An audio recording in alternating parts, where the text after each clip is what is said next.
Welcome to the Better Workday podcast hosted by Niamh Moynihan. Each week, Niamh shares tips, tricks and insights to help you have a better workday. We all love a good vacation or break from work.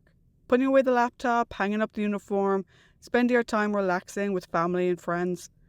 But with all that excitement also comes some sense of dread. Niamh, how can we set ourselves up for a relaxing break without having to stress about work?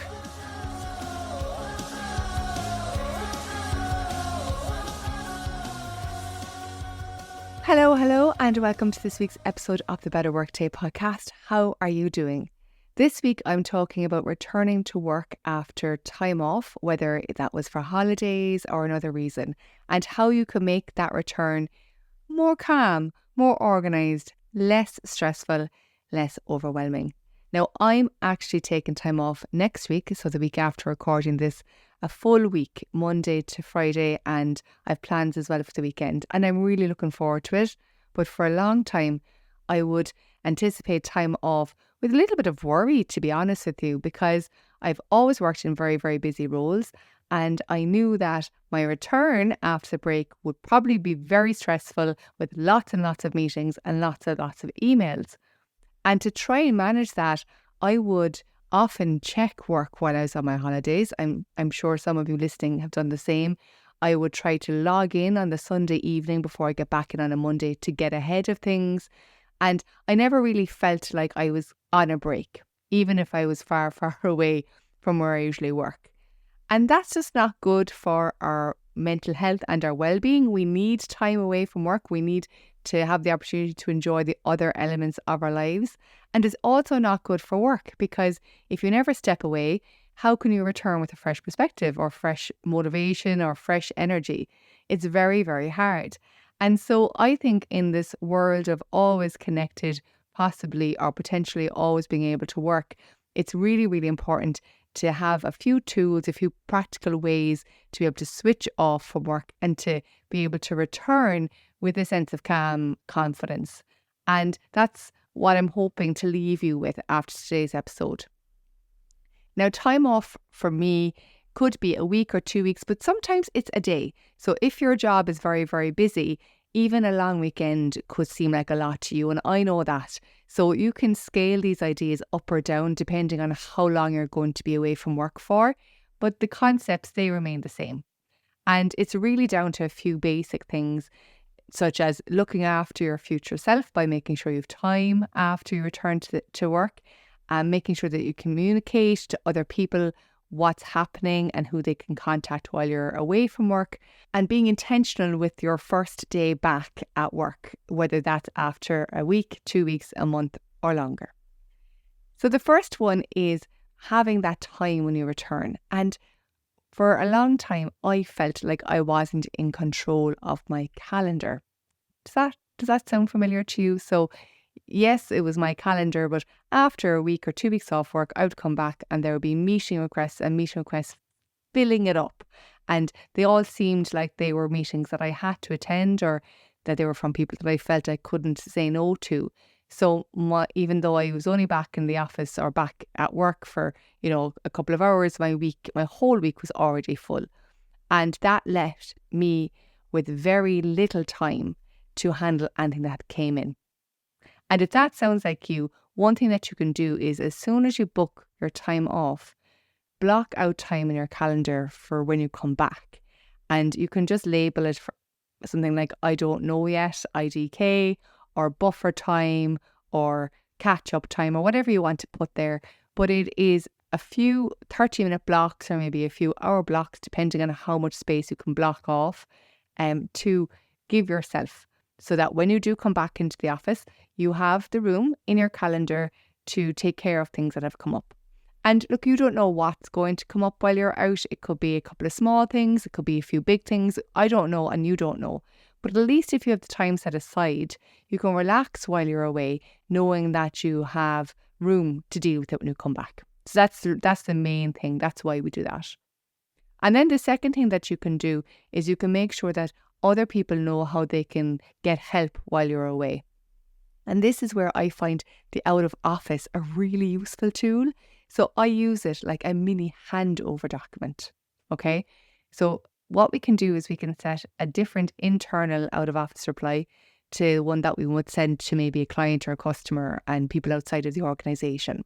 And for the internal one, what I started doing, and I found it worked really, really well, is I would put a little handover note inside it. So it would say something along the lines of, "Hi, I'm out of the office until the 1st of May. In my absence, you can contact the following people for these different topics." And you list all the people that you normally would include in a handover document. And then I would often go one step further and list, here's an update on my most recent projects or issues I was dealing with or topics I was covering, the stuff that you're involved in that people might need to get an update on. So I would put just a 1-2 line summary for each of those in the out of office and then close it off by saying, I aim to have replied to all emails within 3 to 4 days of my return to the office. If I haven't got back to you then and you still need my help, please give me a call. And what this does is it puts the handover document or the handover front and center when the person actually needs it. So somebody else in your company is going to need you or think that they need you while you're away, and they're not going to look for somebody else. The first thing they're going to do is going to email you because that's just out of habit. That's not anything bad. It's just the way that things go. And now when they email you, they're not just going to get a 1-line out of office reply. They're going to get helpful information, which will hopefully help them go to the right person or to the right place to get the information that they need. Which means when you come back to the office, you've got less open issues to deal with. And that's the whole idea. And when you do come back in, there's a few things that you can do just to settle the day and to help you feel more calm and confident and in control of that first day back. And the first thing I would always suggest doing is do a brain dump of all the things that are on your mind before you open your inbox and before you open Teams or Slack. So there are probably things that you were thinking about while you were off or things that come to mind as soon as you sit back down to the laptop, and get those down on paper, the things that you feel you must follow up on or check, or the people who you think you must talk to. And do that first. Put your own mind first. And then when you open up, your Teams and your inbox and all those things, go back to the episode I had a few weeks back on how to get a handle on your inbox and move all the messages that came in while you were out into a separate folder. And the reason we do that is we separate the past from the present, and it just helps to control those conversations. If you can at all, try to talk to the people who you work with most often before you try to tackle the email. You might find that you'll get a few quick updates which will save you a load of time, and that's really helpful.